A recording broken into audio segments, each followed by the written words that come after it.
Jericho, nakiparty-party sa crowd at so happy. Kasama kaya ba ang nobyang si Janine?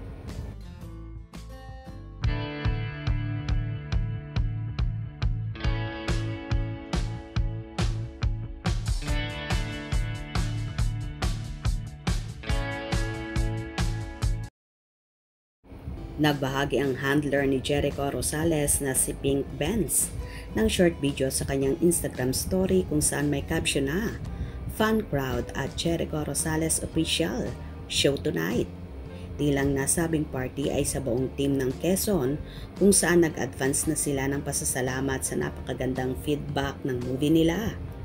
Last August 19, 2025 ay inilabas na nga ng TBA Studios ang trailer ng pelikula at ngayon nga ay umabot na sa 2.5 million views in 24 hours. Agad ang nahakot ng Quezon trailer nila. Sabitan mo yan sa pangyarihan mo. Mahusay siya maglaro ng politika, pero maganda ang kanyang hangarin. Ako lamang ang may kayang ipaglaban ang independensya. I will lead this nation into prosperity. By hook or by crook. Casey doesn't seem to realize that he's the one committing offenses against an orderly conduct of affairs by trying to take control of the government. He is making an ass of himself. Ang naturang movie ay palalabas this coming October 15, 2025 sa mga sinihan. Samantala, hindi naman malinaw kung anong show ang inatinan na yun ni Eko, kung ito nga ba ay sa Quezon or sa Maya Black Credit Card kung saan isa rin siya sa endorser nito.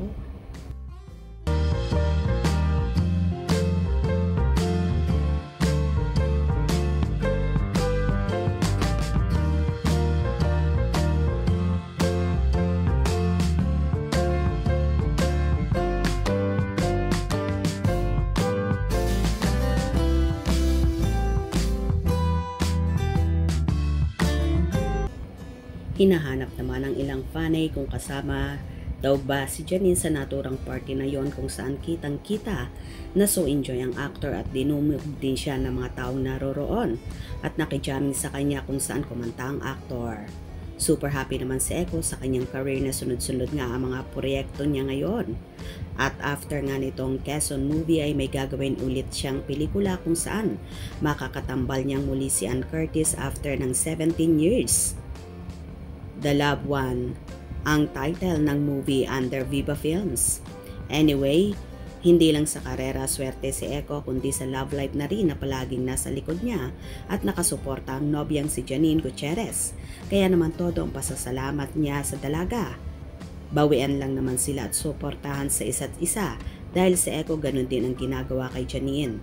Kaya bagay na bagay talaga silang dalawa at walang silosan factor sa kanilang mga proyekto na ginagawa. By the way, natapos na rin ang dalaga sa shooting niya kamakailan na hindi pa naman ina-announce ang detalye sa ginagawa ni Janine. Hindi alam kung serye ito or isang movie. Kaya abang-abang na lang tayo dahil marami pang pasabog ang Ekonin at may mga gagawin din silang serye under naman ng View. O diba, full pack ang schedule ng Ekonin. Kaya tumutok palagi at huwag na huwag pahuhuli sa ganap ng dalawa. Kung nagustuhan nyo ang video na ito, comment down below.